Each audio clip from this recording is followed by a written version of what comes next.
All right. Just another normal day for me, AJ Styles, as I head into work at my job at TNA.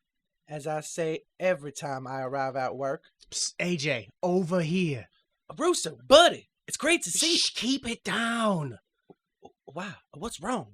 Is there a cougar in the area? I mean, there's a few of them in line, but that's not really the point. Look, brother, people can't know that we're working together. Well, why not? It makes no sense. I love this deal. I'm so full of pizza. It would be best for business if other people didn't know what we know. Oh. Is it because they think we're gay? What? No. Why would you? Did someone say something? Well, yeah.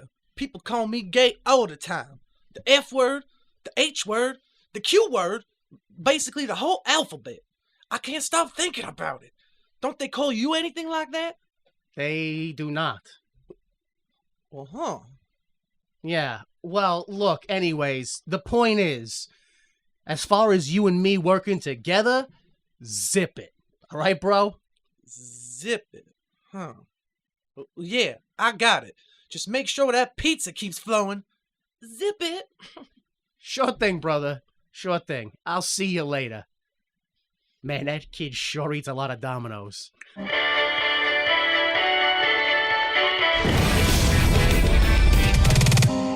Why would you make this?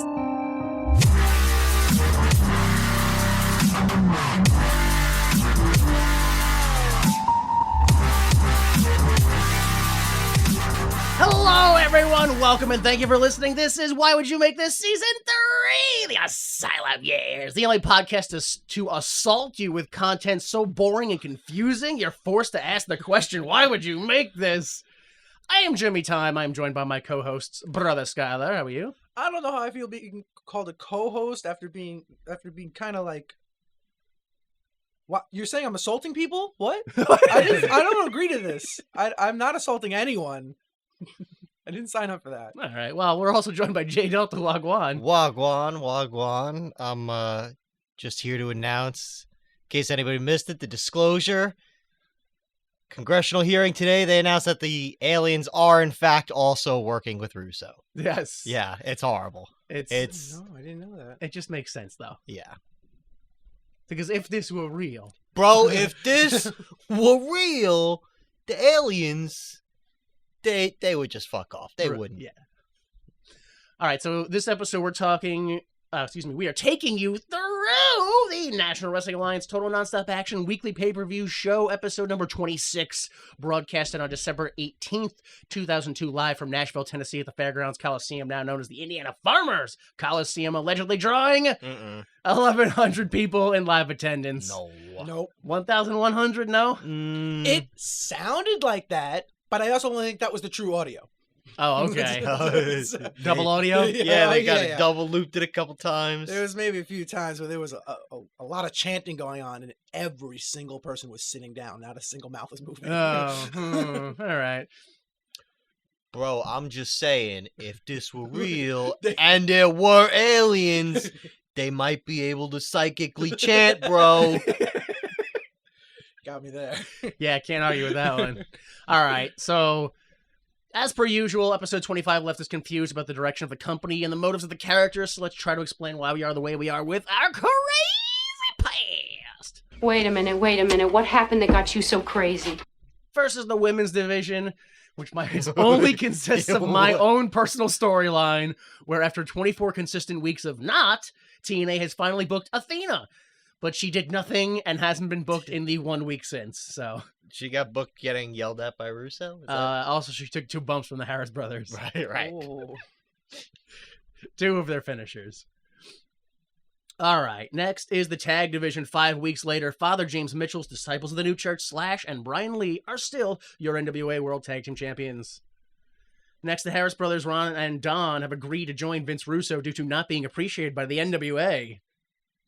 Next, believe it or not, it's back. The Flying Elvises have fallen apart, with Sonny Siaki going off on his own after burning the Elvis suit on camera, and with Jimmy Yang leaving for a tour of AJWP, or a tour of Japan with AJWP, and then also Priscilla leaving with Brian Lawler. There's no one really left, but 8 weeks later, Jorge Estrada still won't say that the Flying Elvises are dead. I think that storyline's dead. It's gotta be. They brought it back for 1 week and it's over again.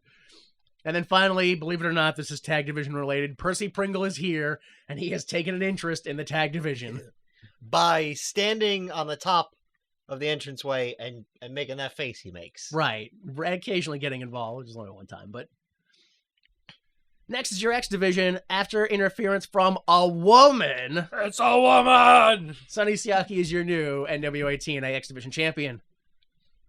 Next is your World Division. After costing Killings his title, Mr. Wrestling 3 was revealed to be Vince Russo, and is now Ron the Truth Killings wants revenge, obviously, for all the times he costed him, just hitting him in the head with a chair. And of course, as usual, while it's not very clear what the B or G stand for, BG James has come to TNA to turn his back on his family and his friends. Next, Vince Russo has come to save wrestling by starting the group SEX Sports Entertainment Extreme. Mm-hmm. Yep. He has also aligned himself with Jeff Jarrett, who was both unaware of and uninterested in the alliance. Which, of course, brings us to Jeff Jarrett will not be screwed over again like he already has been. Bye! Whew. Jackie Fargo, NWA President Jim Miller, Kurt Hennig twice, Brian Lawler twice, country music singer Toby Keith twice, NWA Authority figure Ricky the Dragon Steamboat twice, Scott Hall twice, Vince Russo 3 times, BG James 3 times, NWA Vice President Bill Barons 3 times, NWA Authority figure Bullet Bob Armstrong 4 times, James Mitchell in the New Church, and the Tennessee Titans. 20, how many is that? 27 27. screw-ins. Jeez. It's the 26th episode. We're getting there. Well, there was the clip show for 9/11, right? Wasn't that? Oh, it was the So there were 27 episodes. well 27 weeks, I guess, of Mm. TNA existing. Even on an off week, he got, statistically, he was still screwed.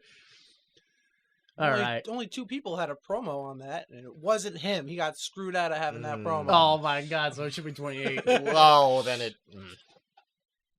And then, of course, also allegedly, you know, that liberal media, he may have Yep. attempted to kill. Yeah, there you go.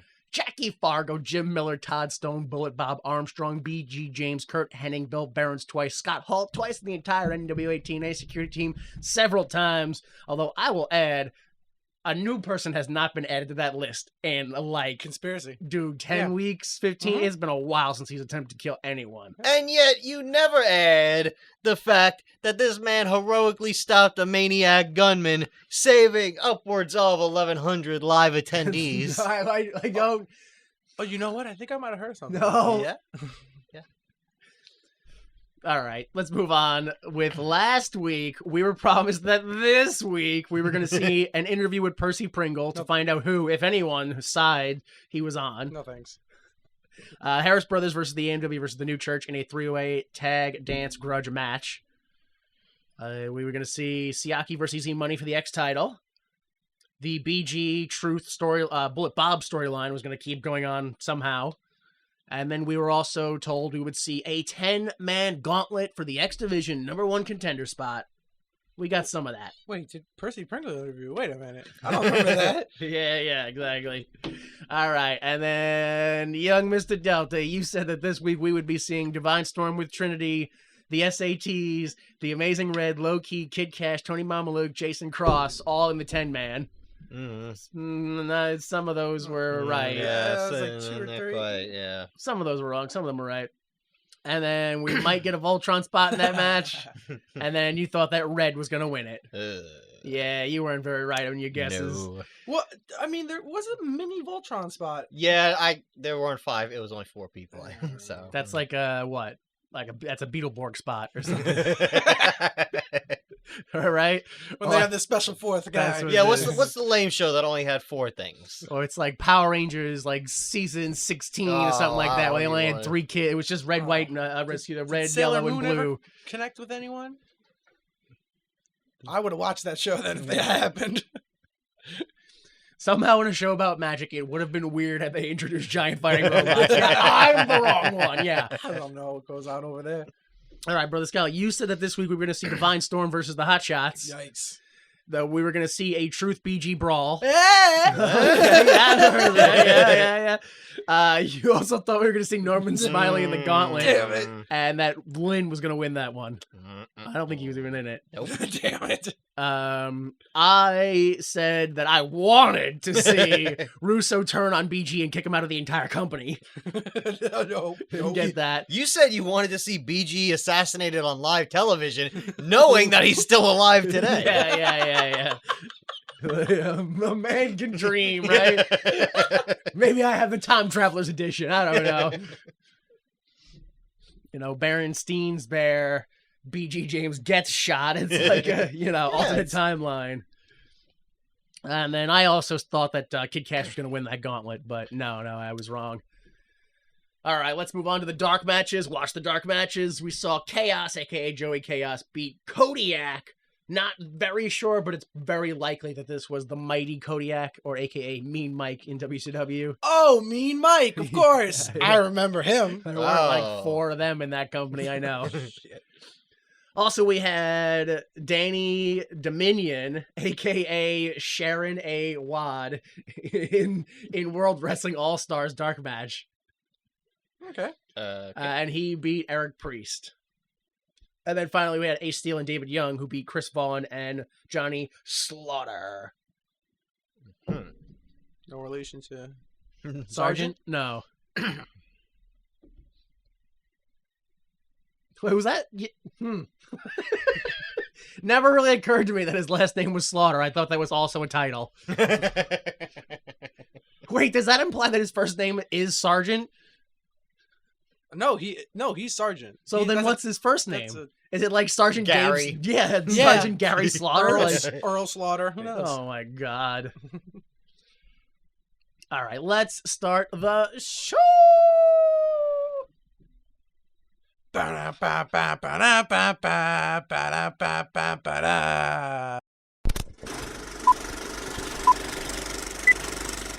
So Tenay welcomes us and runs down the card as we scan crowd signs. First one I notice. Sweetwater, Texas says, which is say is, that's how it's spelled.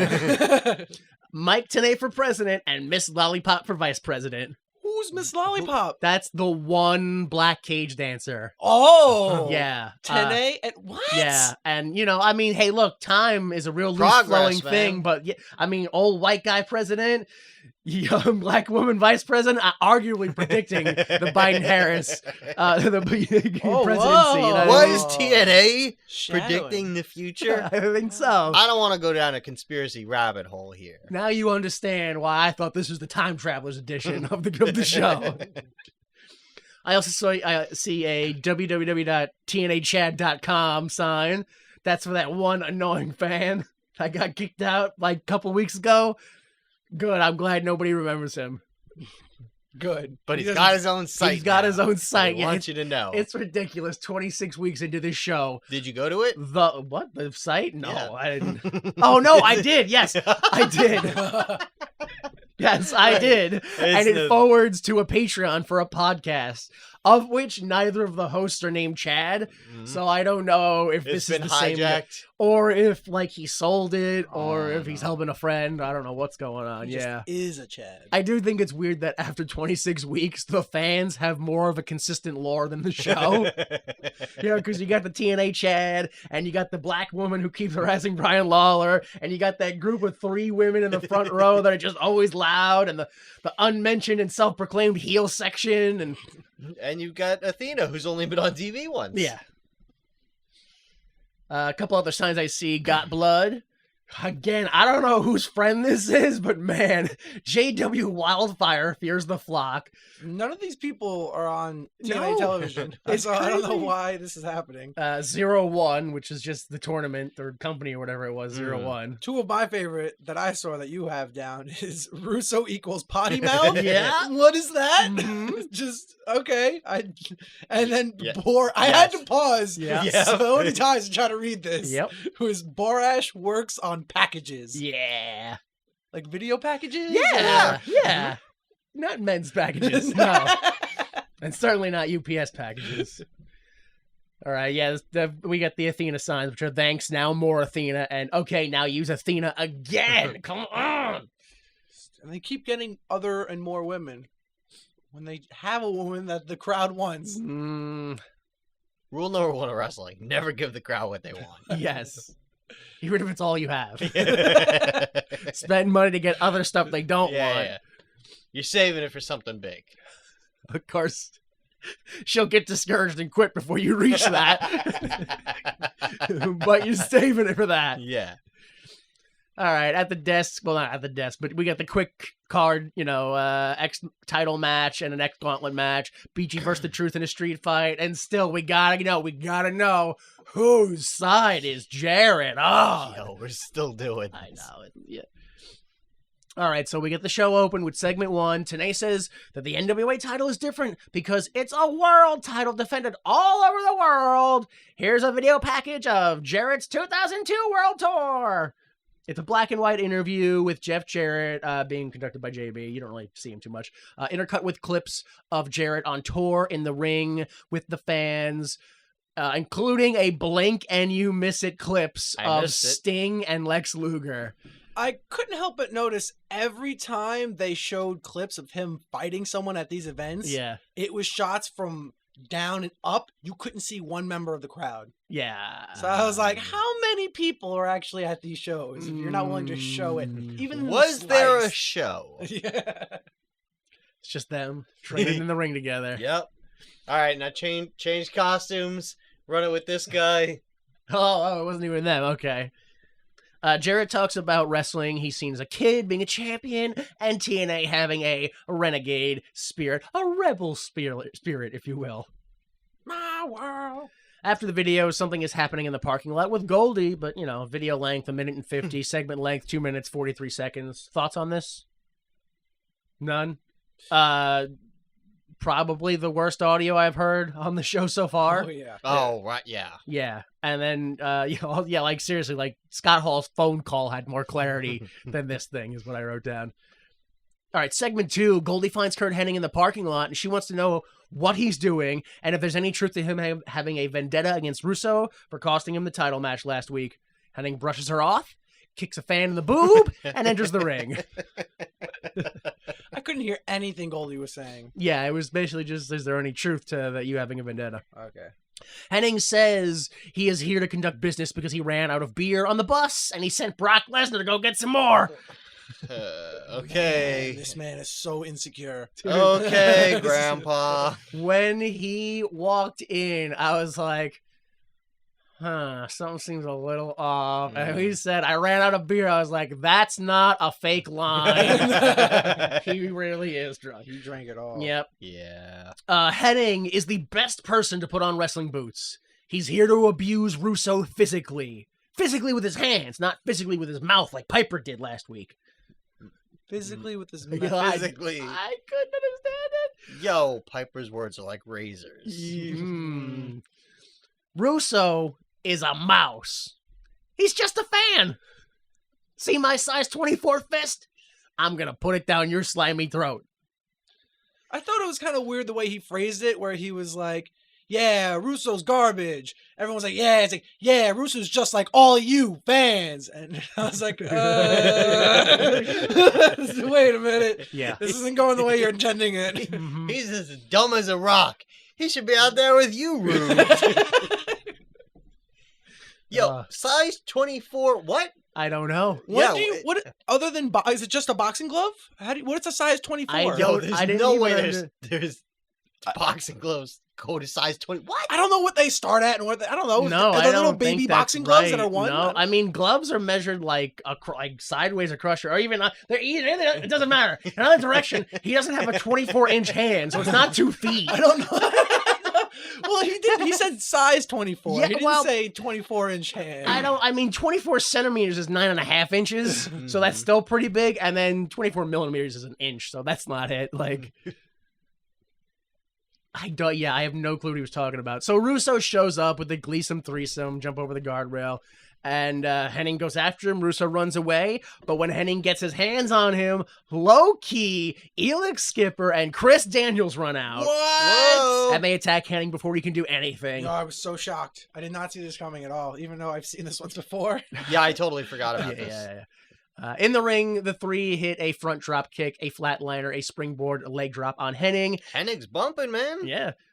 As the Harris brothers cut up TNA banners, and BG shouts on commentary with a completely, just superfluous Jim Ross impersonation. Absolutely unnecessary. Totally gross. What was with the Stone Cold line? That was pointless. Yes. I don't even Stone Cold know. wins. Stone Cold wins. Oh my god, I couldn't handle it. This is the part where you were hoping the assassination comes in. Dude, yeah. So Russo welcomes Henning to Sports Entertainment Extreme. Low-key yells, "Far from the greatest!" at Hennig. Security and refs come out, and chaos ensues until the segment just sort of ends. Segment length 5 minutes and 32 seconds. Yo, Thoughts? if this is Russo's doing, then this is probably one of the best things Russo's done, was giving low-key Elix Skipper and Chris Daniels in a spotlight. Yeah. Because I was so happy to see them, and it paid off and Have gave them its reasoning in show the main up, event. over on Hennig. Right. But what does BG James even do? He Why? gets That was a there, lot. man. Yeah, that was... I mean, he dropped the F-bomb, the F-slur Did he? a couple of Oh, weeks yeah. ago. Remember Oh, when he that was said- a couple of weeks I thought you ago? meant that, yeah. And now he's making fun of a guy that has, what is it? Cerebral palsy. Cerebral palsy. Yeah, it's just at a time where that was also already happening. Because we already did the Oklahoma thing. So we already know it's don't do that. Yo, one of them Harris brothers was running around cutting down sides of that razor blade. Yeah. He was just slicing up the bike racks where people's legs are. I was like, Yeah. if someone was leaning too far into it and didn't know he was coming, he could have just sliced up someone's leg. Oh my god, I got so nervous when I saw him doing that. It was like a straight razor or something. It was like a box cutter or something. I Yeah, don't it know was what going right through it quick. So Yeah. I was like, yo, everyone's legs better be out of that. All right, post-segment, a disgusted Tenay tells us that Russo shouted in his face that this is just the beginning and screw the gauntlet later tonight. Screw that. Segment 3, Goldie asks Bullet Bob, "What's going on? Russo is taking over." Bob goes to answer, but AJ strolls by. Bob tells him that he's not welcome in the NWA if he's with Russo. AJ says he's not with Russo, that he attacked Jarrett because AJ, he should be the heavyweight champion, and he's not going to stop attacking Jarrett until he is. Zip it! AJ walks off, and Bob says that he's not done with him yet and follows him off camera. Well, I ain't gonna zip it. Segment length, 1 minute and 10 seconds. Your thoughts? Yeah, it did its thing. Yeah. I don't understand why the hell he said zip it. Yeah. That made no sense. Well, that's but, what the opening skit was for, so you understood why. but yeah, good. Put AJ in the World Heavyweight title picture. Good. Right, yeah. I'm fine with this. I don't I feel like by the same logic, Jerry Lynn should probably be in the World Heavyweight division too. Well, then he should attack someone Well, and say zip it. Yeah, all he's got to do is attack Jarrett and say, I'm part of the division now. He tries to, but he keeps losing. It's the problem. Keeps ending up in the hospital. All right, segment 4. It's the 10-man X Division Gauntlet, where 2 men start, and every 90 seconds another man enters, and you can only be eliminated by pin or submission. Before the bell, in the back, Jarrett is beating down AJ Styles as Plumtree tries to talk sense into Jarrett. Today reminds us that this is revenge for last week. They fight around the corner outside, and the segment ends. Or the clip ends. But also, fuck Amazing Red in your entrance, because something else more important is happening Yeah. to Jeff Jarrett. Back in the arena, Tenay lets us know that the SATs and Ace Steel will replace Skipper, Daniels, and Low-Key in the Gauntlets match. Oh yeah? Oh yeah, I do remember him slightly mentioning that. Yeah. You really gotta pay attention to those guys, which is hard sometimes. It is a little. So the first 2 entrants are Jason Cross and Amazing Red. And your order is Jason Cross, Red, Tony Mamaluke, Rave, Shark Boy, Kid Cash, Ace Steel, SAT Jose, SAT Joel, and then David Young. Those are your entrance orders. Midway through, Mortimer Plumtree joins commentary to say that TNA is holding down AJ Styles. And sure, AJ won't talk to Plumtree, but that doesn't mean anything. Tanay ignores his ramblings until he leaves. That was my favorite part, where they just completely just didn't no selling. respond to him anymore. And I was like, are they doing this on purpose? I don't understand what's happening. And then once he left, and it was like, did he finally leave? I popped so Yeah, hard. I was that like, was damn fun. you today. You got me on that one. I love that. He was like, they're listening to AJ. And he's like, what a great move there by the Amazing Red. He's like, but they aren't. They're holding him down. I can't believe they're doing this. You guys don't even care. No one cares.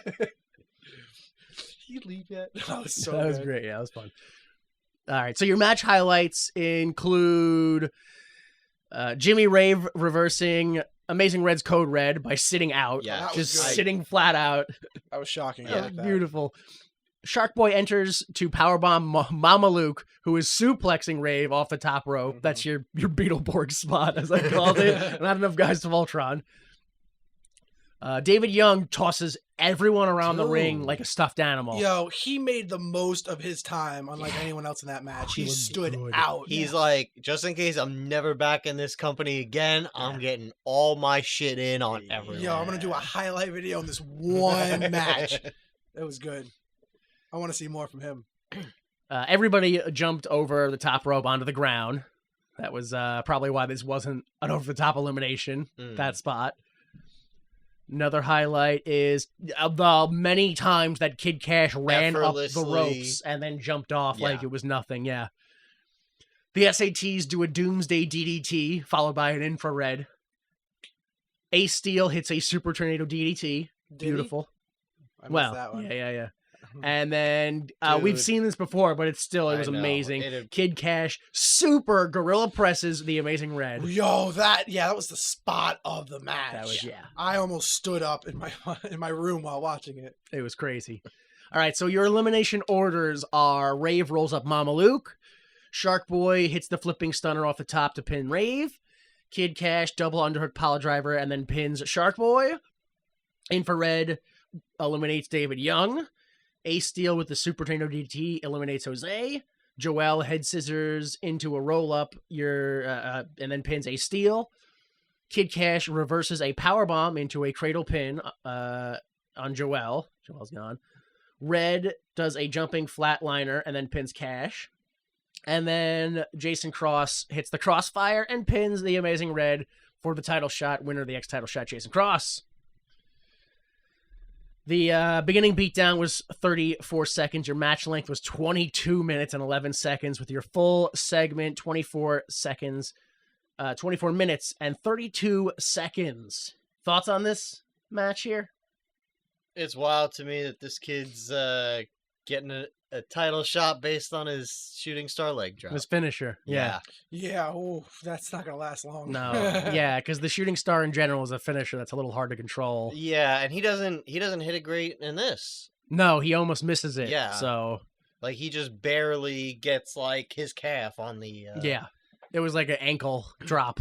And I maybe we're protecting the guys, but you do a big gauntlet like this, have one guy pin more than one, where it's just trade, like everybody takes turns. Yeah. Everybody takes one, gives one, takes one, gives one. That's one thing WWE does right is battle royals. At least it never feels chaotic, where you can always pay attention to what's happening and see what they're doing. Yeah. Where this is just a bunch of guys running around doing stuff. It Yeah. just feels very clustered. Yeah, so much going on, and then it's like nobody gets pinned until it's like, let's go, guys. Pin, pin, pin, there's pin, not pin, enough pin, room pin. in here. Yeah, and then we just bang through them all, and Yeah. Yeah, what I have, I didn't really like who won. What was his Cross? Jason Cross. Jason Cross. I didn't like him. I didn't like him. Yeah. He really That's did the in the whole problem, match. yeah. I didn't like that. Yeah. Red was obviously the best in the whole thing. I liked what Mamaluke did, except when he just ran in. He ran in, did a move, and then put on a submission. I was submission. like, your first 3 seconds Dude. in a submission. I was like, whatever, this dude. guy has the worst instincts. Shark Boy is over as hell. I don't understand. This why is his he's not first booked over. first time. I think it's possibly second, Yeah, I think but it's second. Well, we haven't seen him in a while. he had a huge Yeah, pop yeah, when he yeah. came Yeah, out. and he gets a It huge was pop. ridiculous. He's got a gimmick. What I have written down for Ace Steel is Ace Steel. What a guy. Like, just a guy. I have nothing There else he other is. to say to him. That's how I feel about Jason Cross. It's just he can do the one move, and He's just a guy. Yeah.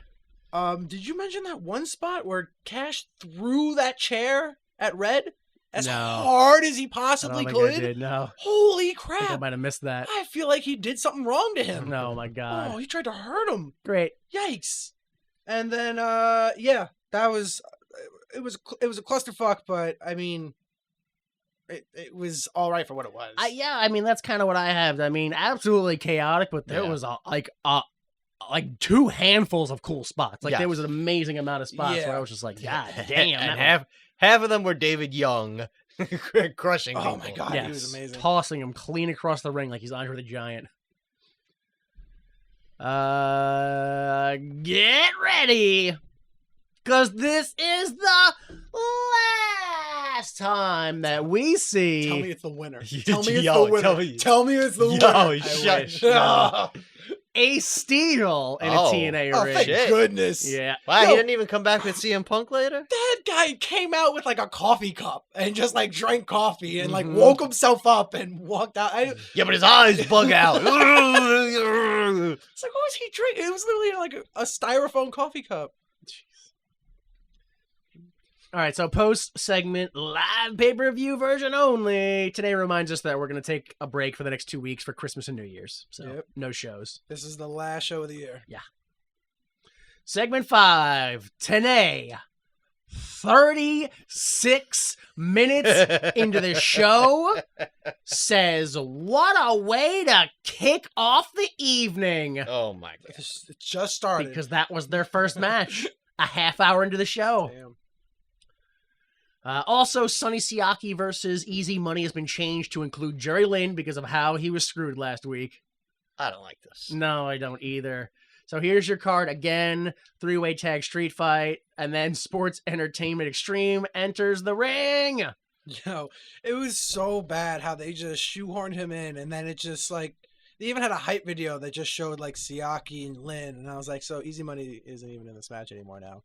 Fuck this guy. Yeah, he's totally an afterthought at this Oh point. Yeah. God, I hated Like it. it's just so bizarre to me that they're clearly building something with Siaki and they're just like, well, we're changing the match, but we'll just announce it. We're not gonna have Lynn or Siaki do anything or say anything or set anything up with Bullet Bob or Mhm. no, we'll just have Tenay. Here you go. By the way, we there's some funky stuff, so we just changed it. Whoops. They have no room. They overbook it as it is. They have Yeah. Plumtree running out there to cut his promo because he doesn't have time. Yeah. It's a mess. So on the mic in the ring, Russo says, "Do you go ahead, say the line." Do you fans realize that every time we have a show, people buy the pay-per-view just to laugh at the fans? Yo, does Vince Russo really need to do crowd work? I think people hate him. I don't He's think he already- really needs to do crowd He's already work. over, yeah. He could just do his promo and people are gonna boo. Dude, he just loves to talk, man. This motherfucker loves having the mic. So he introduces the new members of SEX and says why they joined. TNA wanted Low Key to commit to a 52-week schedule. Which, I don't know, that sounds like a great deal.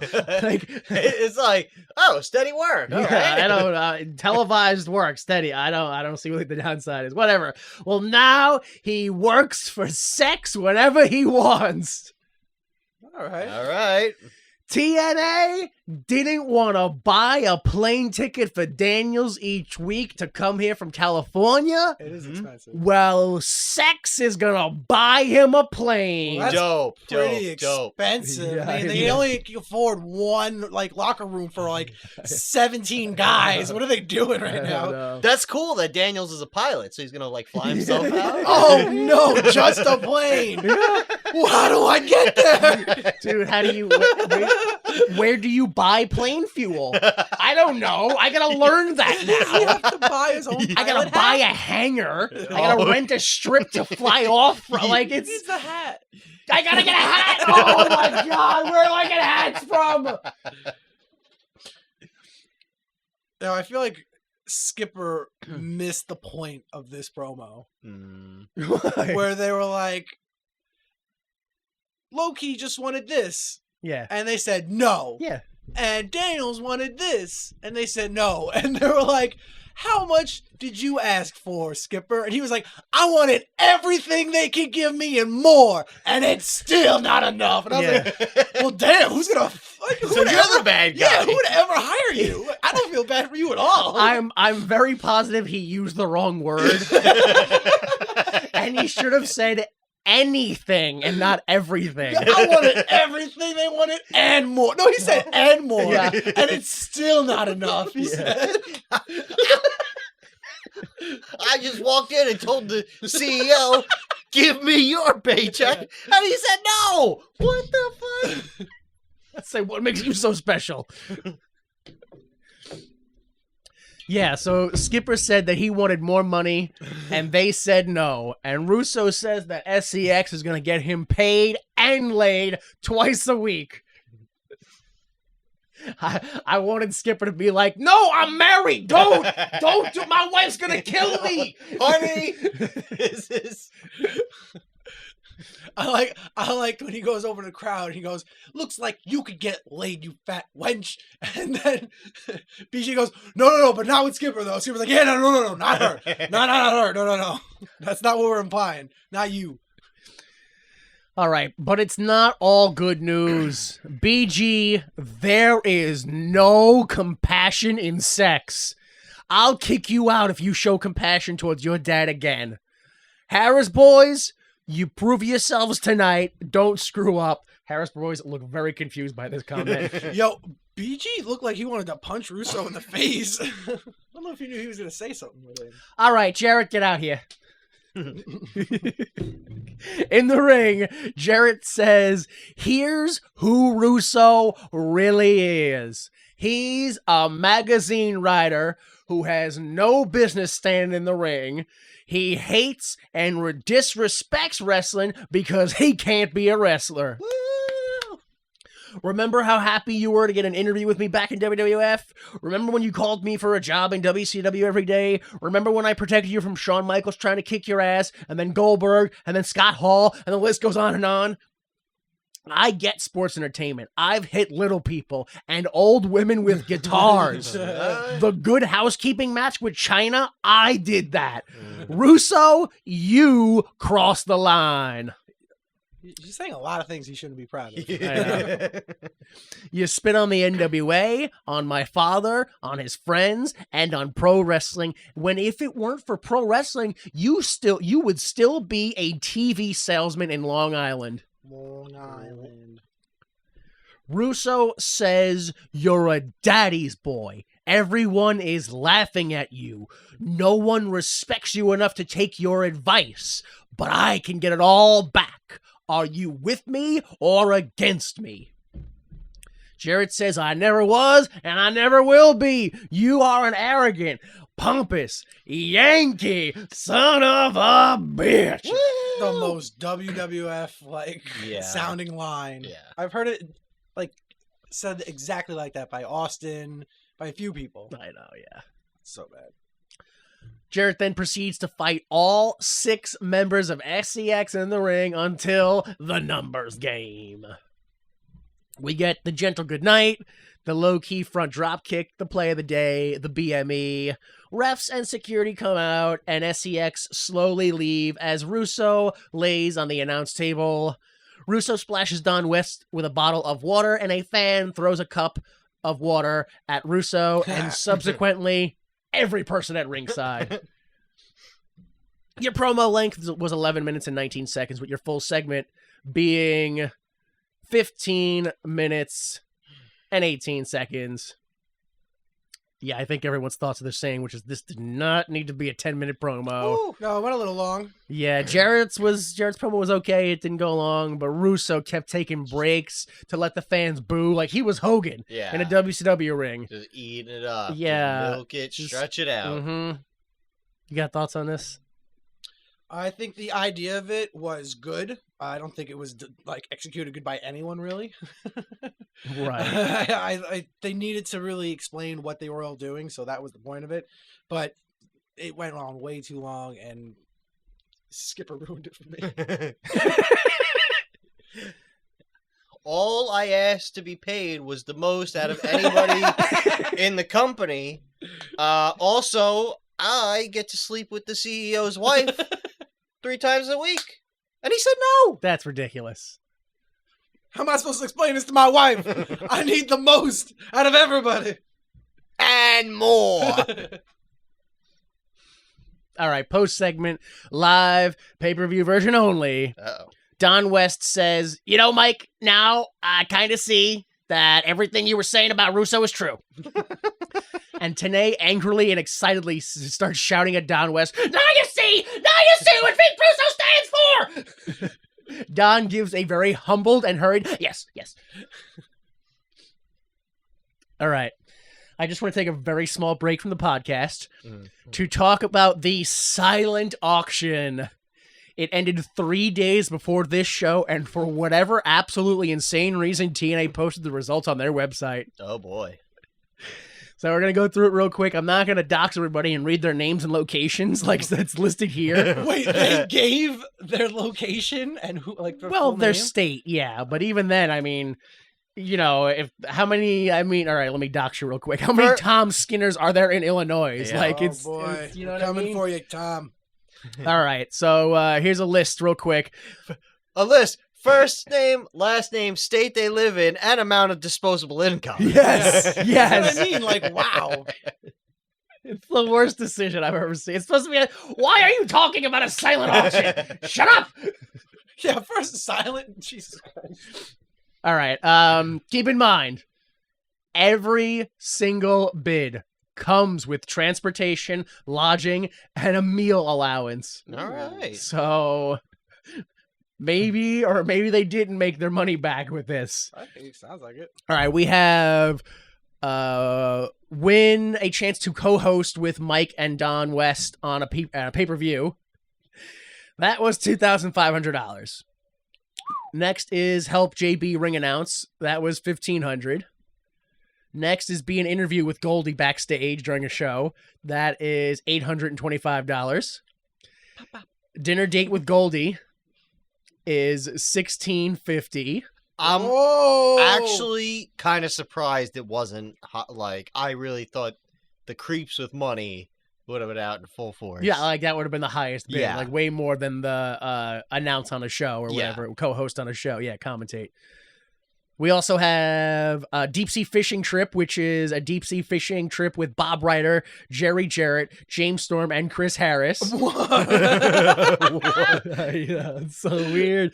That went for $600. Yo, they lost money on that 1,000%. I mean, I don't know what that sort of a thing costs in Tennessee, Yeah. but that's like, Who's Bob I mean, Ryder? it's not cheap to rent a boat for the day. Well, no, but like, here's the thing. A private boat. Like, are all these like Bob Ryder, Jerry Jarrett, James Storm, Chris Harris? They're just doing this for free, or they're getting paid for their day? I mean, is the fishing trip the pay? Or Deep sea fishing, yeah, for free. what's the pay? Oh, whatever you catch. Next, we have jet ski with Jeff Jarrett, Oh man. which is it says right here. I can't believe it's his own property. I can't believe that. Spend a day with Jeff Jarrett as his home on Old Hickory Lake in Hendersonville. Woo. It includes riding personal watercraft and lunch at the shore. That's priceless. Yeah. That was $1,100. Golf with Kurt Hennig. Find out how perfect he really is. Oh my god. $805. Oh, Yo. An international bidder. Oh, yeah, from the UK, yeah. Yo, that means they had to fly this dude out from the UK. Uh-huh. You know Kurt Hennig ain't playing golf for free. You know he wasn't doing it free. I think it wasn't this the one. I forget how much he said. It was like, this is where he said, and if it reaches, what was it, $500,000 or something, he would match it, or 1,000. I forget the amount. Why did I bring it up? I just got that. That's disappointing. Well, now you can't because you said cut. No, because it's so funny. Yeah. All right. Valet or manage for the truth during a match on the pay-per-view. That was $1,000. Oof. All right. Whatever, man. Whatever you want to do. Whatever you want to do, Mark. Mark, whoa. Brother, dance as a TNA girl. You can be whatever you want to do. He would pay to do that. For $450. He paid. My brother, you could do that at home. You know how much a cage costs? And a crowd. Maybe he wants the crowd, though, It to costs watch him. $450. I did the math. I do. I won on this one.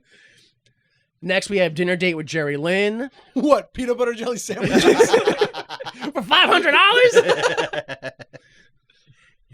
He'll take you out, sit in the back seat of his car, make you a peanut butter and jelly sandwich. Yes. Share it, and then talk about how the new guys in the business don't have the respect. Yes. Did a woman win that date with someone named Ann did it, which, I mean, nothing's going to happen because he's already explained on TV that he has a second wife.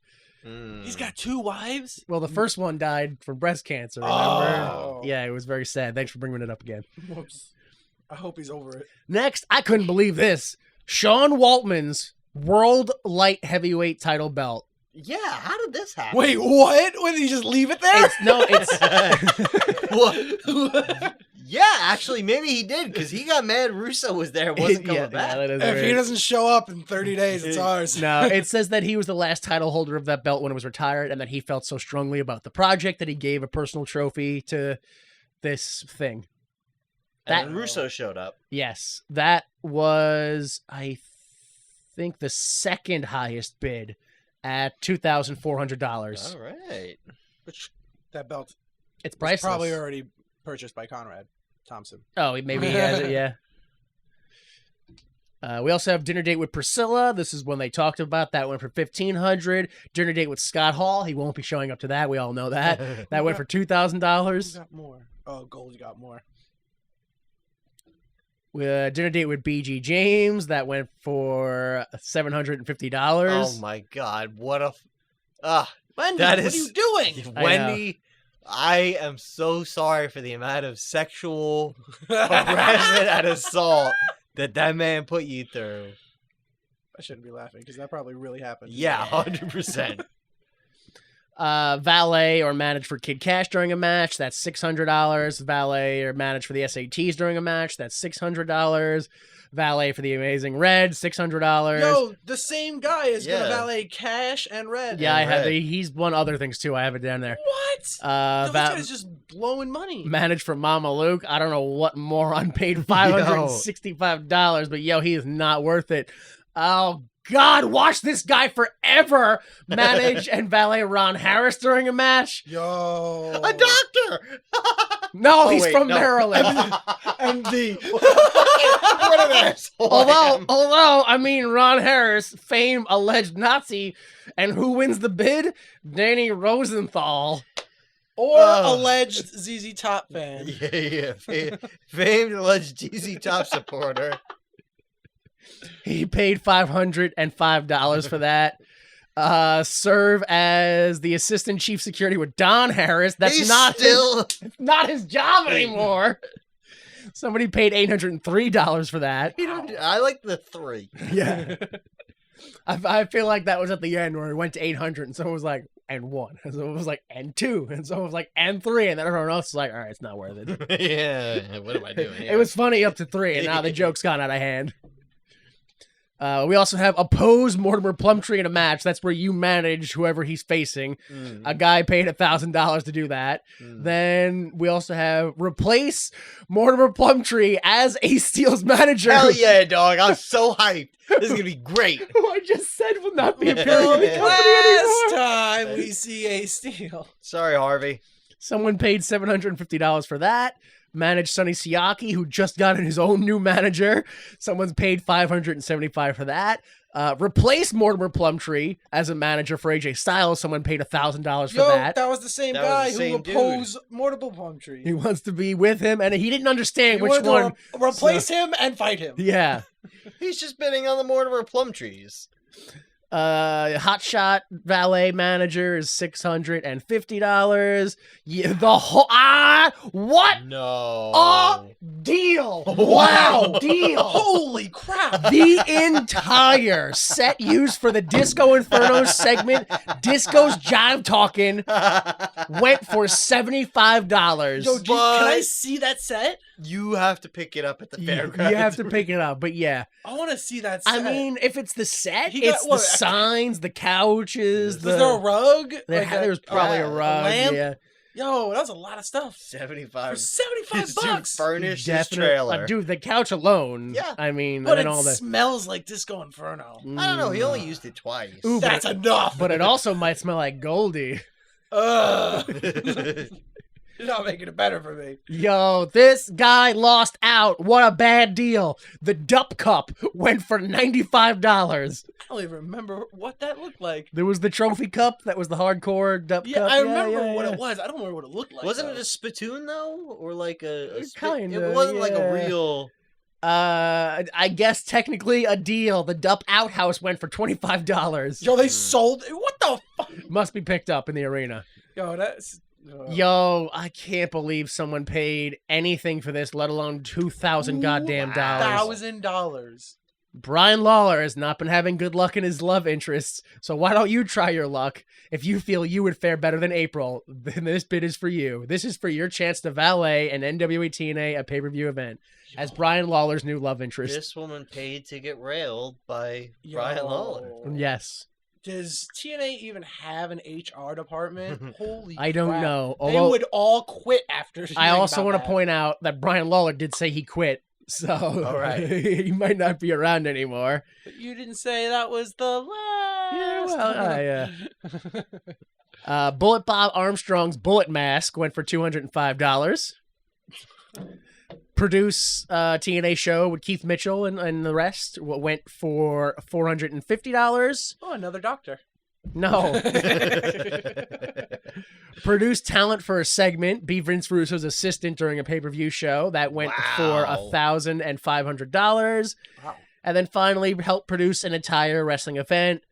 Be Jerry Jarrett's assistant.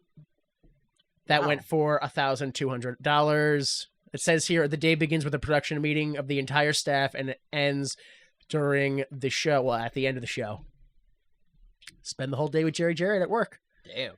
Yeah, they a lot of money clearly went into this. Like they made. Did you total it? No, I didn't total it. God damn it. But I mean, a quick look at it. It's close to or over $20,000. Like, Yeah, but they definitely spent more than that on. but the thing is, a lot like Brian Lawler. He's not going to be around for a while. The Hot Shots, I really don't think are going to be around for like a hot minute. I don't know how much longer Plumtree's going to be around for. Who we just Ace Steele's not around anymore. Like Yo. Priscilla's not around Right. anymore.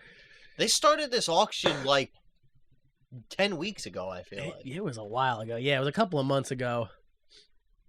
Yeah, and then down here I have listed a man by the name of Tom Skinner. Won the chance to ring announce, manage for Kid Cash, and manage for the Amazing Red. Mm-hmm. He's just blowing money. And then David Miller won a chance to manage opposite Mortimer Plumtree, replace Mortimer Plumtree in an AJ Styles match, and then have dinner with Priscilla. I would also like to begrudgingly point out that in Jerry Jarrett's book, the Yeah. story and development of TNA, blah, blah, blah, blah, oh no. he has already said that there are people who have said they cannot pay for their bid, and so the bid is going to have to go to the second highest bidder, which who knows how high that is. Like, somebody might have made a gross jump to Yeah. kick somebody out, and they're like, hey, you know what? I can't do that, man. Sorry. It turns out I didn't want to pay that much for BG James. Mm-hmm. Or like maybe one of these guys who won 3 was like, I didn't think I was going to win 3. I can't. Yeah. I'm sorry. It's not going to work for me. And then on top of them losing money in that moment, I also want to point out that I went to the Wayback Machine and checked out their website from 2002 during this time. Their merchandise section said coming soon. Oh, boy. So they're not even selling They're not even merchandise. selling stuff online yet. No, they're not. Like, I don't know if they're selling anything at the arena or like personally. Like, I don't know if they have t-shirts in their cars or something like that. But as far as like me and you, like fans of TNA, because we watched it on the pay-per-view, Yeah. we can't buy any of their merch. Damn. I saw you crunching numbers over there. Yeah, you said it. A lot of people didn't pay it, so it's not this exact number, obviously, but Yeah. everything totaled out to $30,778. Wow. That's great. So much less than that. I would probably guess still close to the 20,000 that I estimated, but that's still way more than I thought they were going to do, honestly. All right, that took way more time than I thought it was going to, but it was interesting. It was interesting. The amount of money spent on people who won't be with the company. Yeah, that's the craziest part. All right, segment 6. Slash and Brian Lee of the New Church versus the AMW versus the Harris Boys in a 3-way dance. BG leaves out the tag and grudge match part during the announcement, so I don't know if that's still happening, even though it is the tag match, but I don't really know what's going on. So what makes it a grudge match? They're just so angry at each other. Right, okay. The New Church starts the match before the Harris Boys get to the ring. Percy Pringle is in a chair on the top of the ramp. He was on a chair. He Just- kept showing like chest to headshot, so I wasn't sure if he was standing or Yeah, sitting. I'm tired today, guys. Yeah, How about I I know. just sit up He was there? definitely sitting down.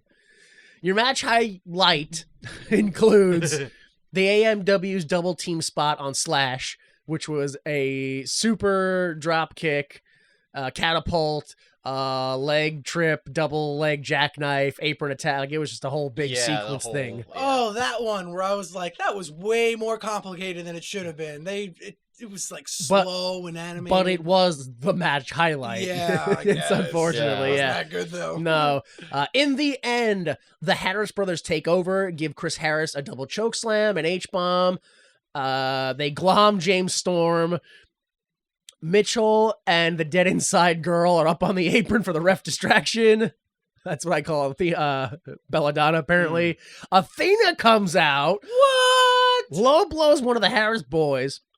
The other one grabs her and turns his back to the entranceway because the Road Warriors, I lost my mind. Dude, I couldn't believe it. they come out and save her, kinda-ish, maybe not, and then clear the whole ring.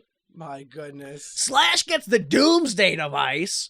One of the Harris boys gets the Power Slam and the Super Body Splash. The Road Warriors leave. In the ring, the AMW pin the road-killed Harris boy and get the win. Winners of the grudge, apparently. The AMW. Yo, what the fuck?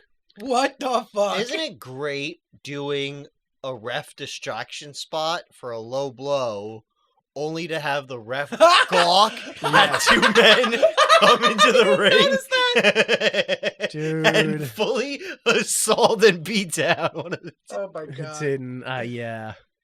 Whew. So your match length was 6 minutes and 38 seconds, but your full segment length being 11 minutes and 43 seconds. Yo, you got some thoughts on this one?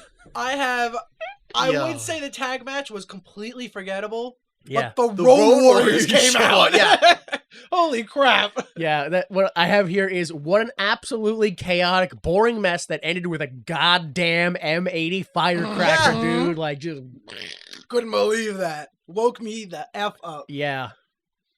Absolutely. Also, totally forgot Percy was up on that ramp. Oh yeah, By the He time didn't the end do- of the match came, forgot he was up there. he Didn't didn't even do remember anything. him. Didn't get Oh, did they involved. knock him down? I don't what know. happened to him? Oh, did he summon the Road I don't, Warriors? yeah, Oh, maybe. they're in cahoots. Also, what happened to that pre-taped interview with Percy Pringle that explains everything? He was there. Yeah. What, did he run out? You couldn't catch him? No, yeah. He doesn't run that fast. We said we had a pre-taped interview. We did not say we were going to show the pre-taped interview. Mm. All right, segment 7. Tanae demands that Goldie find a microphone and talk to the Road Warriors. Today was ordering Goldie Yeah. around. What was that about? Go get a mic now! What are you even doing here? Get up. Backstage, as they're leaving, Goldie gets a comment. Animal screams, "There's your sports entertainment, Russo!" Hawk gravels, "Russo, we're here to snack on danger and dine on death, and you'll be the next." The Warriors leave the building, and Goldie hears something else. Yo, what is Goldie wearing? I don't know. Like a big A furry jacket and cow hat. vest? Big furry cow vest? He's a cowboy. Oh my god, it was so bad. In the one TNA locker room, Bob Armstrong is giving a pep talk on how this is all about TNA and we got to get rid of sex. Going in the other room, Bob Armstrong is holding the TNA locker room in hostage Yeah. with this long-winded speech he's giving. Yeah, the shot fades into the lights as Bob keeps talking and the segment ends. I honestly don't even remember who was in the locker room, but I just remember being like, really? That's all they got? Yes. It was nothing but X Division guys, I think 2 of which we didn't see. Yeah.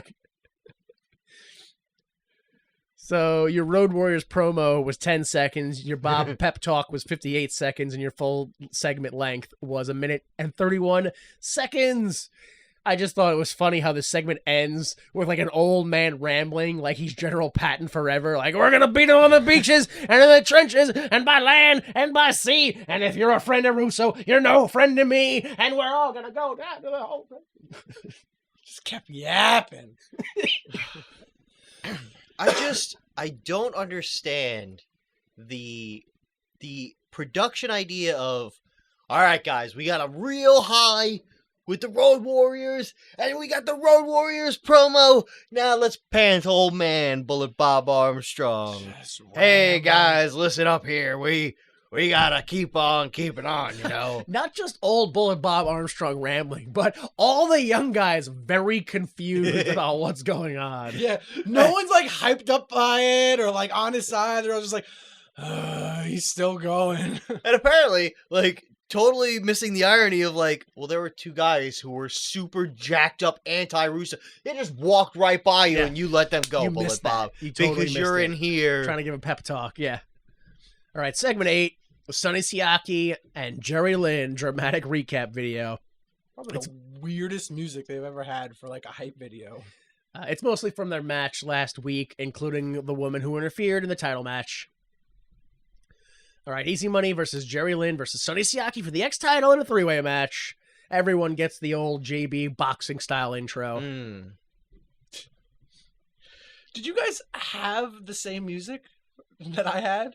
Where it was like super discordant, like bang, bang, bang, bang. It sounded like soap opera music, but like someone was on their deathbed. And it was like, I was like, what is happening right now? People are like fighting in the ring in black and white. I didn't understand what was happening. I mean, that's every music every song they choose to put to a video is always like why is this like someone played a song down the hallway and you recorded that. I prefer the classic TNA video package style of where they just add explosions to bumps. I mean, you can't beat that. Look out! He's going up! This might be the end! All right, so your match highlights include Tanade letting us know that there's not going to be a new show until January 8th. That's not really a match highlight, but it is an informational highlight. Easy Money does the finger guns drop kick twice, but Lynn stops him on the second one. They show Andrew McManus, owner of the WWA, in the crowd. He looked uncomfortable being shown on camera. A little bit, yeah. It almost looked like he didn't think that was going to happen. Yeah. Oh, well, guys, why are you showing me? Easy, like, I just like maybe that wasn't his wife or something like. Oh, and he was just like, oh yeah, my business colleague, yes. So Easy Money's buckshot lariat on Siaki into a double down clothesline with Lynn's for the triple down. It was just a big bang, bang, bang. And another highlight is Easy Money's money bag. Oh, God. I would never agree to take that move. It's more like a teabag drop. I don't know. Yeah. It's the, you got him for a tombstone, but the guy in the move bends down backwards with his feet on the ground. So you can only imagine where the head would wind up at. Why I would never agree to this move. So in the end, Easy Money tosses Siaki into the turnbuckle and on the rebound gives him a lift, which Lynn meets with a 3D. Lynn pins, but Easy pulls the ref. Lynn pile drives Easy Money and goes for the pin, but Sonny pulls the ref. Lynn goes for the pile driver on Sonny, but a woman! A woman Distracts Lynn. She slaps Jerry, and he grabs her by the hair. Siaki clotheslines Lynn out of the ring, and Easy Money fails to hit his finisher, and then Siaki hits the Siakalypse for the 3. Your winner and still ex-champion, Sonny Siaki. Post-match, the woman hugs Russo, and they both enter the ring. On the mic, Russo says, "It was always about Sonny Siaki for me. I knew Jarrett was never going to be with me. You are the man that represents SEX. You're the best in the business. Here's a gift. Every man's desire. She's yours. She'll do every dirty thing you want." To quote Tony Montana, "Sonny, the world is yours." Jerry Lynn enters the ring and attacks Sonny Siaki, but Desire low blows Lynn. Russo calls Lynn washed up. Desire kicks Lynn in the dick. Siaki stomps him down until security comes out and SEX leaves. Video recap 2 minutes 5 seconds. Match length 11 minutes and 37 seconds. Your Russo promo was 1 minute and 53 seconds. Your post-match segment was 3 minutes and 6 seconds, with your full segment length being 17 minutes and 6 seconds. You got thoughts on this one? That's her name, Desire? That's what it's gonna be, yeah. Oh, I didn't get that from that promo. Every man's desire. Okay. And I think right. I could be wrong. I'm making a bold guess, but I'm very positive her name is going to be Desire in the future, because every man's desire. So, or maybe it's Desiree. Yo, Easy Money is so good, and I always love him so much, and I'm always thinking that in my head, and for some reason it always lines up in the match right as he's doing the little finger dance thing, and I'm like, oh, god damn it, man, I was just putting you over in my head. I hate that little thing. And if you watch this one specifically, Don West is like doing his commentary, and as soon as he does his little dance, Don West just stops dead in his commentary. He just doesn't know how to react to what he's watching. I hate that little dance he does.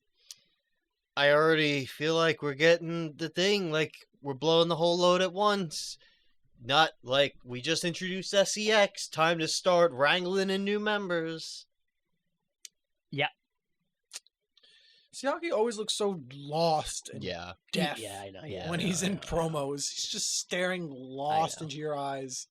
I'm like, is he listening at all? Yeah, he's a little deer in headlights-ish. The only thoughts that I had on this was, this is me personally, but it seems so weird to me that this woman being a like over-the-top enthusiastic Sonny Siaki fan, I was like, no, that doesn't make any sense. Her being a prostitute that Russo hired, nope. I got it now. Yeah, that makes sense. They just, remember last show, they said Russo's not here, he's recruiting for sex. That's what they meant. Oh, they weren't talking about his stable. No, I guess not. Recruiting for the act of sex. It's a proxy sex recruit through... Because if this were real... I don't know what would happen. People would just want sex. And actually, yeah, that makes sense. All right. Post-segment live pay-per-view version only. Today says, Siaki is walking away with Russo, so I guess there's your answer. The team also once again reminds us, no show until January 8th. And anything can happen between that time. Oh my god, we could have a new company by then. Segment 9, Ron the Truth Killings versus BG James in a street fight. I know they've been feuding, kind of, but it just feels very thrown together out of nowhere. Yeah. I was like, oh, they're fighting in a street fight? Why? Okay.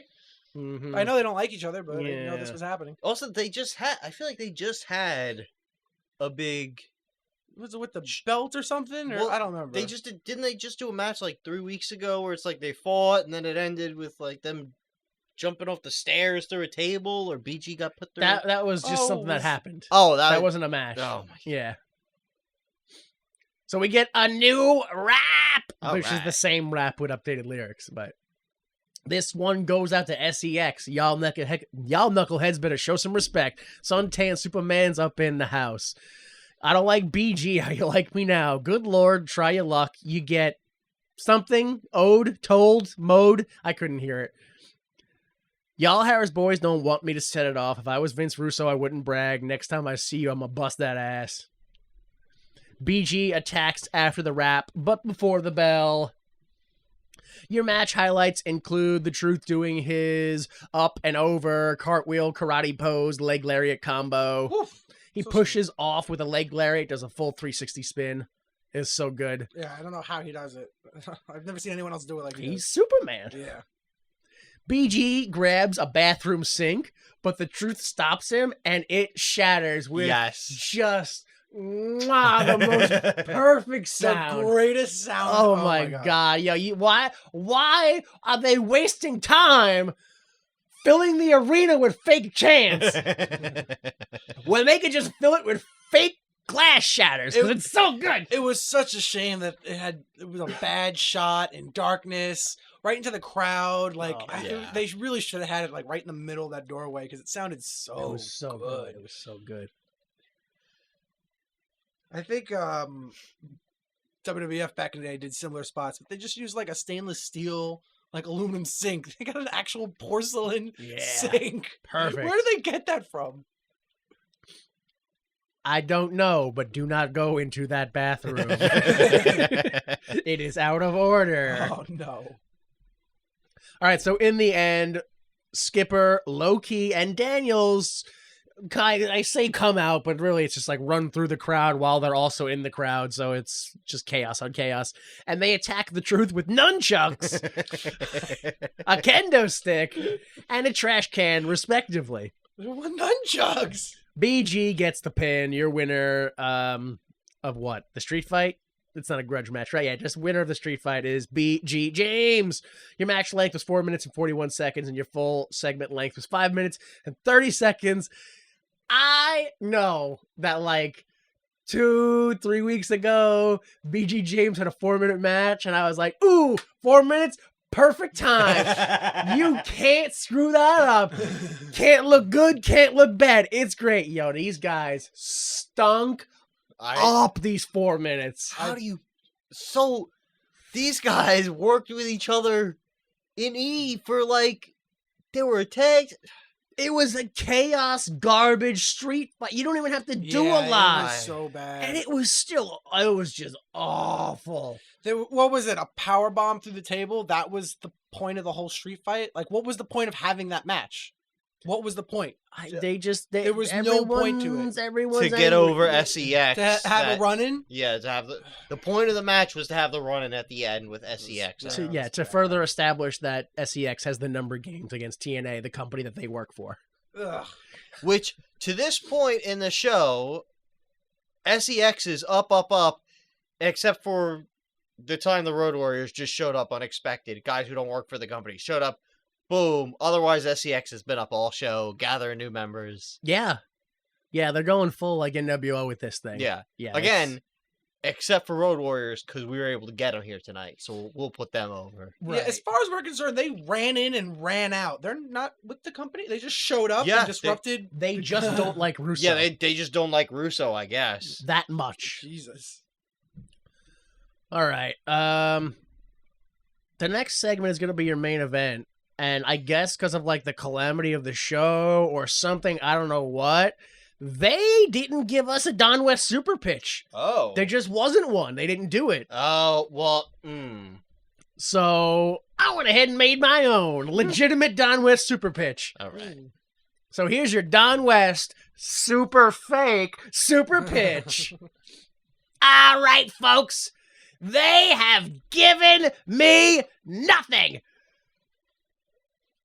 But you better believe that I'm going to give you everything I got. I got it all, folks. Here it is. We may have finally gotten an answer from Jeff Jarrett, but now the same question appears with a new name. Whose side is AJ Styles on? He says he's not with Russo, but he sure seems to be helping him a lot. I don't know if we can believe that anymore. Next, Jason Cross has earned an X title shot, but also Divine Storm still have a tag title shot. Are either of those contenders going to get their matches next week? I guess we'll find out.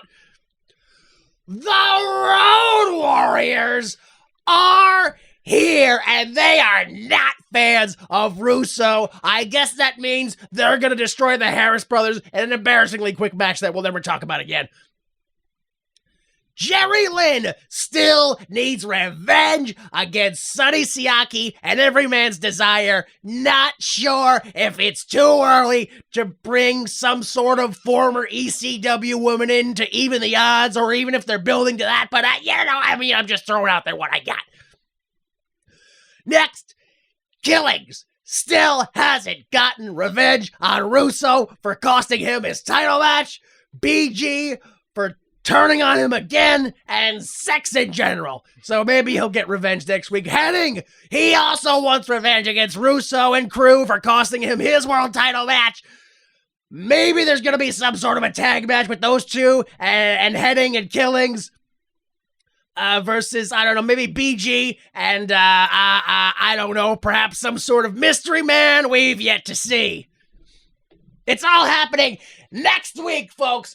Call the number on your screen before it's all sold out. You only got one chance. I'll see you there.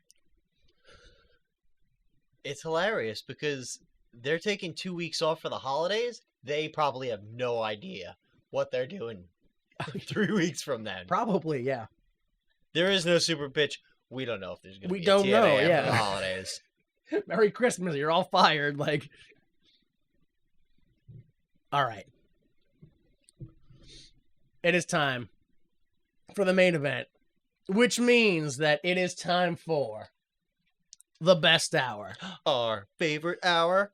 Our favorite hour. The Troy McClure Hour. Oh, hello there. I'm Troy McClure. You may remember me from such unwanted surprises as the test results were positive. I'm sorry. I don't care if it's your birthday, I'm throwing you a surprise party. Or guess who's pregnant? What do you mean you don't want to guess?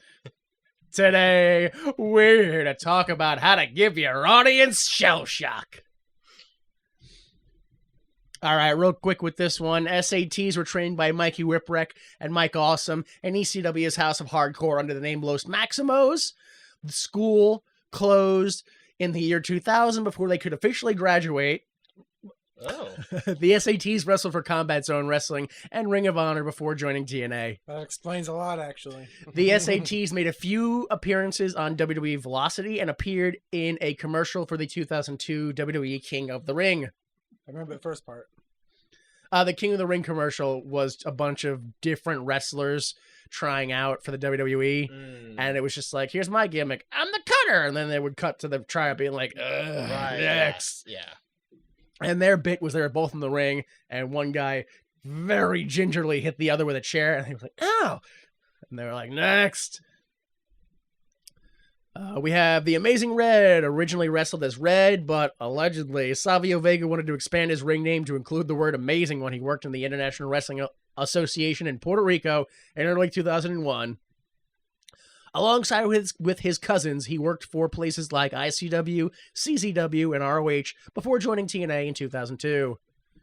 Elix Skipper, a former kickboxer, Skipper quit his job in Long Island as a Long Island McDonald's store manager to become a wrestler. He was accepted to the WCW power plant. He made his WCW debut 7 months later on WCW Saturday Night against John Hugger, aka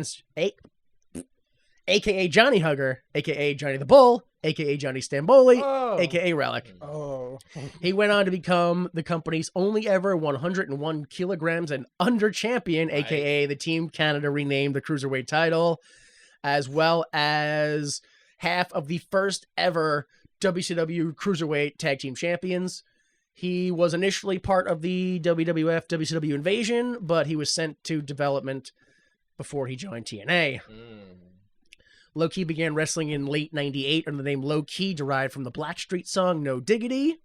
Specifically verse 3, she's got style and class, street knowledge by the pound, babe never act wild, very low key on the profile. No diggity. Yeah.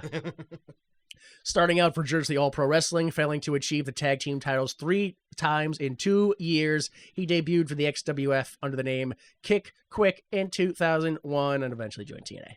Kick quick. Sorry, Quick Kick. Oh, that's worse. Yeah, Quick Kick, sorry.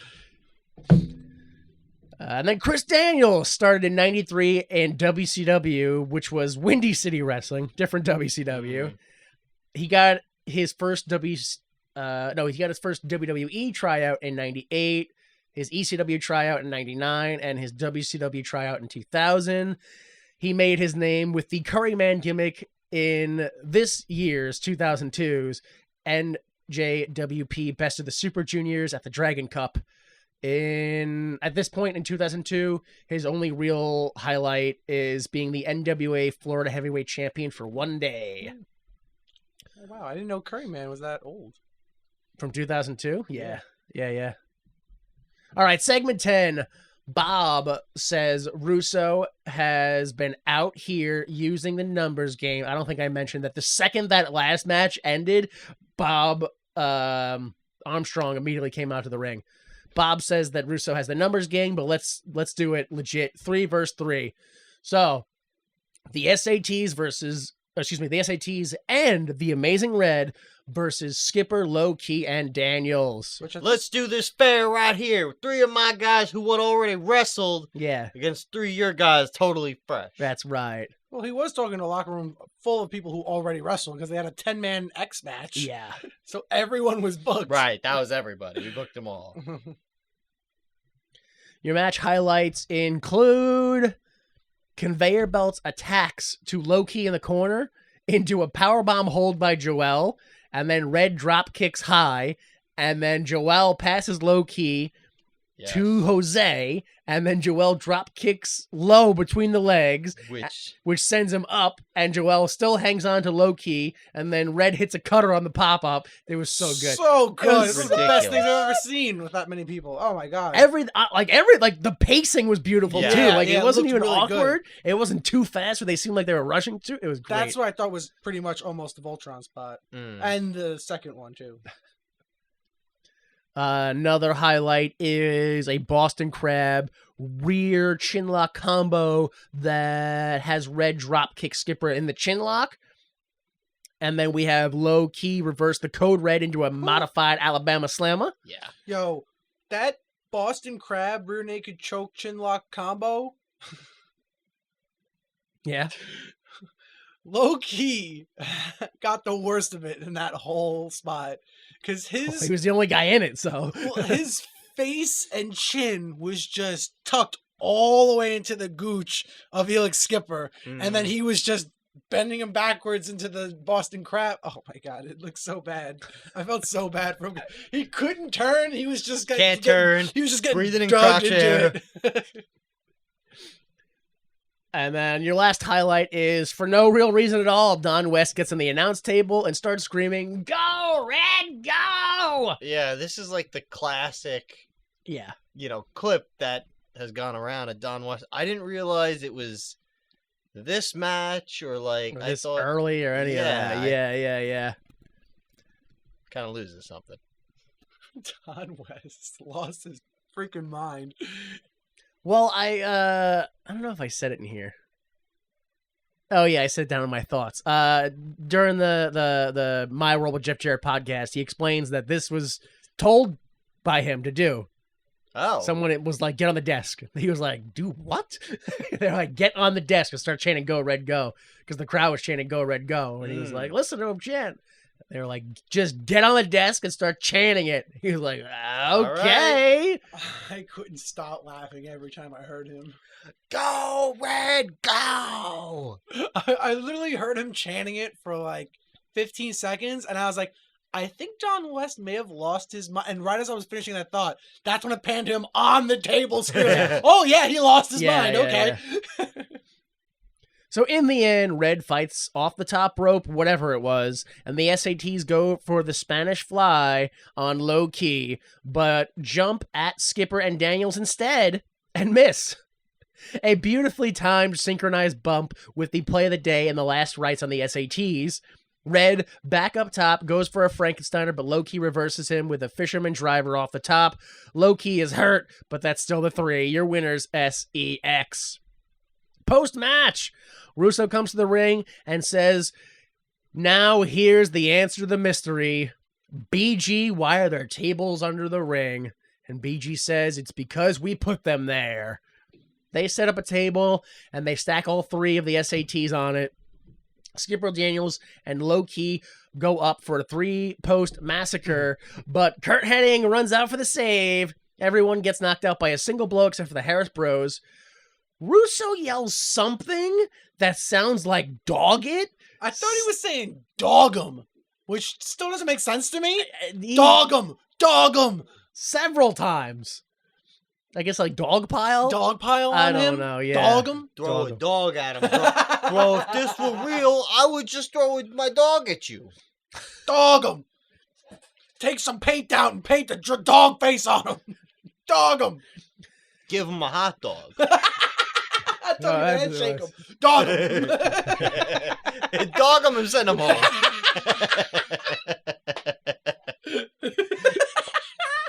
Dog 'em. Oh, that's great. All right, then. My favorite part happens in that beatdown. What's that? I don't know if you, when he immediately comes into the ring and starts hitting everyone, and then they start piling on top of him. Hennig. And then, start piling on top of Hennig. And he immediately starts going to his pants. And I'm like, oh God, he's going to take his dick out now. What's happening? How is this going to help him? But You can't assault me if I'm naked. I didn't know what was happening. But yeah, he took his belt off and just started trying to whip people with it. Jesus Christ. It's like, what? Why is this happening immediately? So then, I mean, just like human disappointment, man. Then David Flair Just when I think there wasn't enough surprises for the night. sneaks into the ring and hits Kurt Hennig with an axe handle. That was, you undersold it. Right in the middle of this big brawl, David Flair sneaks into the ring with an axe. Yeah, And is yeah. just standing there. And I'm like, what is he about to Right. do? Yeah, from hard cam side, so his back's to hard Yeah. cam. So it's like, first off, you can't see him. Second off, you can't miss him. Like I thought it was just going to be an axe handle because I've seen that before. But Yeah. it had an actual the axe real on it. axe. Yeah, Yeah. no, there's. So he hits Hennig with the axe handle and then puts him in the figure 4. Jarrett comes out with a chair and takes everybody out except for Low-Key, who gets the stroke. Jarrett then hits David Flair with a chair, who for some reason still has Hennig in the figure 4. I found that pretty funny. Jarrett puts the figure 4 on David. Hennig gets attacked by the Harris boys, and AJ Styles comes out and attacks Jarrett. Commentary is very confused about AJ joining SEX. Russo says, you want to bury an axe in my back? I was like, oh God, he's going to kill him. Yeah. Even today said that. He was like, I hope he's talking about that axe as a metaphor. Yeah. Daniels and Skipper hit a single corner Event Omega on Jarrett through the table. Russo takes the axe to the TNA sign at the top of the ramp. Russo ends the show by saying the following show has been presented by Sports Entertainment Extreme, and the show fades out. But he just said the following show. I know, not the preceding. not the preceding, yeah. You dumbass. I know. So your match length was 21 minutes and 8 seconds. Your post-match segment was 5 minutes and 20 seconds, with your full segment length being 27 minutes and 44 seconds. My only thoughts here, literally no one cares about David Flair. Dude, That was so strange. You No just had the Road Warriors come out earlier on your show. And now you have David It Flair really here, deflates it. Like, It really deflates your whole, like, That's your main event surprise? yeah. Yeah. I'm sorry. What is your main event surprise going to be? Because if it's not the Road Warriors again, I don't give a fuck. Oh, cool. They're back. That's Yeah. even better surprise. Because I saw them leave the building. crazy. This isn't even crazy. I saw them go out of the door. Where'd they come from? No, this is... Yeah, I don't. Anyway, before all that though, The match. The match was match of the night. Yeah, obviously. What was so good. Yes. The match was good. The post-match segment ruined everything that was good about that match because I don't even have any notes about the match. Oh, but the match was the match so was good. They built up so much goodwill with that match that they immediately squandered with David Flair. It was great. Dude. Daniels, first of all, is so amazing. Yeah. He's so crisp, So smooth in everything that he does. Yeah. Low-key just looks so believable in everything that he does. Felix Skipper does his thing. I don't know what he does, but he does it. I have no problem with him. But that match was so good, finally. It was probably one of my favorite matches, like, in all the pay-per-views we watched so far. Yeah, it was, I'm a little disappointed that it ends with SEX up clean. Over. the clean killed me. Yeah. Oh, yeah. Like, to me, it's so, like, with as hot as the crowd is behind Red, as dirty as SEX has been the whole show, Yeah. and then they're just, like, up clean over these was a little insane. But other than that, yeah, I thought. Especially because it was supposed to be the whole, well, let's see how you fare when things are even. Oh, Yeah. apparently pretty well. Yeah. Like, God Yeah. damn, we suck. Things are even, and we lost. Yeah, that's not Clean. good. Yeah. Oh, man. Did they use the axe because of Henning's dad? That's got to be something to do with that. Like, I Larry don't. the- It's Larry such the a Axe? far reach. Dude. Like, I can't. There's no way they're gonna bring Larry Henning on the show for a one-off. Like, it's just. Okay, let's just get to the predictions then. I like those odds. All right. So bell to bell to bell to bell to bell to bell to bell to bell. 67 minutes and 56 Hey, all right. seconds. So that's an hour and 7 minutes, just under 8 minutes Damn. on this hour and 53-minute show. Good. We're about 2 minutes removed. Dude, it's so wild that we still got that with all that Russo talking. It is pretty crazy, yeah. It is. I feel like he kept coming out. I was like, stop. Yeah, I know. I mean, that's my part of my show thoughts right there. Is it's just every segment with Russo went way too long, and there were too many. It was like, what? I just 3 of them, 4 of them. How many were there? Yeah. I just, oh my gosh. I do like wrestling shows that have like an overarching theme that connects everything and kind of like, all right, we're getting back to the main thing, which is going to be in the main event. But I don't like it when it's just constantly Russo himself talking. Like, involve other people. Right. And, like, other people we know, not like, and here's David Flair! Well, I know him, so other people we care about. Well, yeah. Right. Yeah, and well, like you said, man, I can't believe that. Except for the Road Warriors, the heels won in every segment. Like, Tina looks real bad right now. They need a win real bad. And again, like, the big main event, like, Bullet Bob comes out. You guys dirty fighting. Let's see how you do it clean. Oh. Pretty well. Whoops. Yeah. I guess TNA does stink. Any other thoughts about this show you want to add, or? Just when I thought they had the order of the card right. Yeah. They go ahead and put a great main event, but also put the Road Warriors in the middle. That was weird. Yeah. I didn't. It's like, is this the first show that's like built?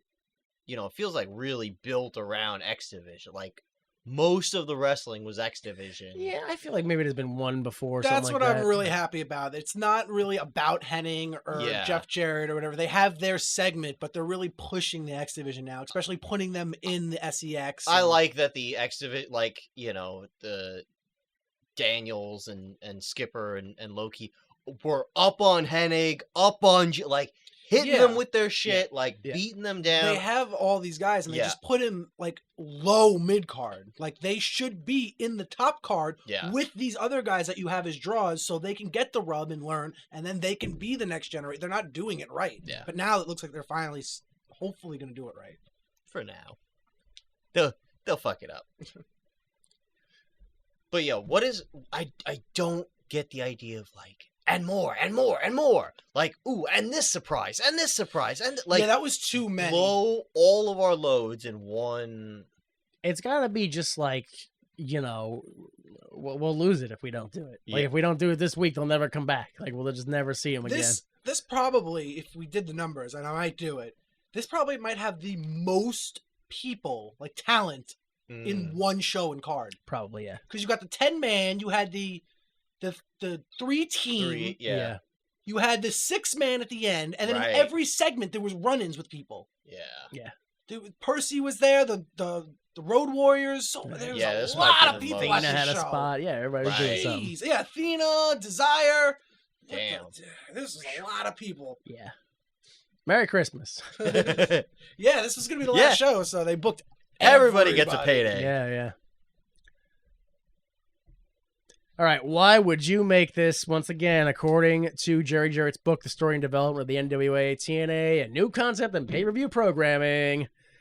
The show was rewritten a day before and the night of. Yep.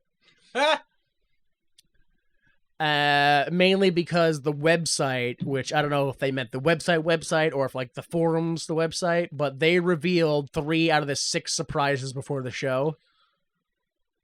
That explains that one sign I saw that said "Guess who's back," and I was like, "Who was he talking about?" And then like 3 people showed up, and I was like, "Oh, Yeah, how did he know?" I think it was the X Division guys. They might have leaked, Mm. and then they didn't talk about the Road Warriors or David Flair because I feel like you would have heard about that. Also, the Russo segments did go long, and they had to scrap 3 different segments. Oh. Wow. Yeah, They so- scrapped 3 segments? 3 segments. I mean, definitely one of them was that Percy pre-tape. So, Right. but I don't know. I mean, maybe some tag match promos or something that made sense. Probably a Mortimer Plumtree, like you said, promo. Yeah. Maybe something from the X Division. Those guys would have benefited from a promo. Not that half of them could talk anyway. I mean, most of them can't, but yeah. All right. Guess the card. Here's what's advertised. Nope, that's wrong. There's nothing advertised. Right. We're taking 2 weeks off, guys, and we're turning our brains off for the Yeah, holidays. nothing's been advertised. I didn't write anything down because I don't know. What's going on with Russo? What's going on with any of this stuff? I don't know. Oh man, I really feel like they're just gonna throw some things out the window. Like, fuck it, this ain't working. Yeah, and just totally forget about some stuff. Yeah. Yeah, I mean, like I said before in the super pitch, I mean, is AJ with SEX? Are those guys gonna get tag title shots? Is Killings and Hennig gonna try to team up against SEX because they got beat down, or is Jarrett gonna team up with it's all. I don't know. What do you guys like? Literally have any thoughts or desires for the next show? Oh, I have a lot of thoughts. All right, Larry the Axe Hennig is going to show up. Okay, so you're just lying to us now. We're going to have a tag match with Daniels and Elix Skipper, and we'll have a singles match with Loki, probably with like Tony Mamaluke. And Norman Smiley will show up at some capacity. rooting for it. Maybe it'll happen. And Quiet Storm will have a tag title match. All right. I don't think we're coming back from the holidays and seeing Kurt Hennig. I don't know why. I just get Gone. Well, no, I'm not saying gone forever, but he's gonna need some time to recover from the holidays. Yeah, Hennig will not be there. I don't think Percy Pringle's coming back. Oh, I'm just gonna drop it. Yeah, fuck it. We didn't show the tape. Who cares? I hope the Road Warriors come back. That'd be nice, wouldn't it? Yeah, yeah. I want a nice sit-down backstage interview with Tenay and the Road Warriors, where they're just talking candidly. Not angrily or gruffly, just having a casual conversation. Or they could do both in the same setting, where they're like, "So I just wanted to think of your thoughts on Russo and him coming here," and they're just sitting there. What you know today? Yeah, Jesus Christ! Wake everyone up. Oh, and I forgot. There has to be a Jeff Jarrett is Superman segment where he just comes in and fights off like 20 people, like he keeps doing. Oh yeah. Because they're trying to push him as like the super face. How great is it in a fight to just like knock out like 6 guys, and then you're like, well, I guess they're done in this fight, and then you just lock the guy up in a leg submission, Yeah. and then all their friends come back and stomp your face. I forgot. Whoops. Oh, you were knocked out with 1 punch. I hope that the next show that we find out that Athena and the Road Warriors are connected in some way, and that wasn't just the most convoluted run-in. Like they just both happen to run in at the same time. She could be the new Sunny with the outfit. That's what I'm hoping is she's or like she their could be the new new Paul Ellering. She could shave her head. yeah, whatever. Yeah. And the outfits. Like we could do both. Hey. It's new, it'll stand out. Yeah, but honestly that's like the whole who is it? Norman Smiley? Jason Cross getting the title. right. I'm not interested. I don't have enough emotion towards that to care. He's only had 1 match. Like I don't even like the guy that much. It was funny. And versus Siaki, there's no way Cross Oh, versus Siaki can be a good match. No, it's gonna be like a fucking 4 or 5 minute. It's gonna be nothing. That guy made his entrance, and I was like, who? And then it ended, and he won, and I went, who? And I still didn't know who he was. The He's- whole match. He's just the move. He's just the move. Yeah. He just, it's like, isn't his gear just like black trunks Yeah, and then with a like cross on the back? Some sort of white design on it or something. A cross. Yeah, I Because his guess. name is Jason It's Cross. bad. He's A bad. cross from what?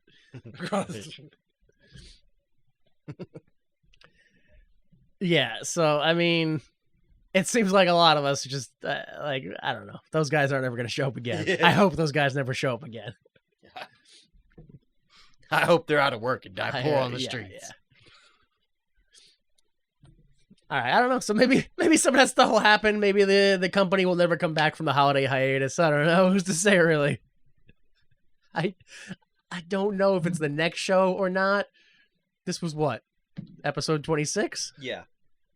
You should have just guessed that Russo did a Russo and was like, we're starting from scratch.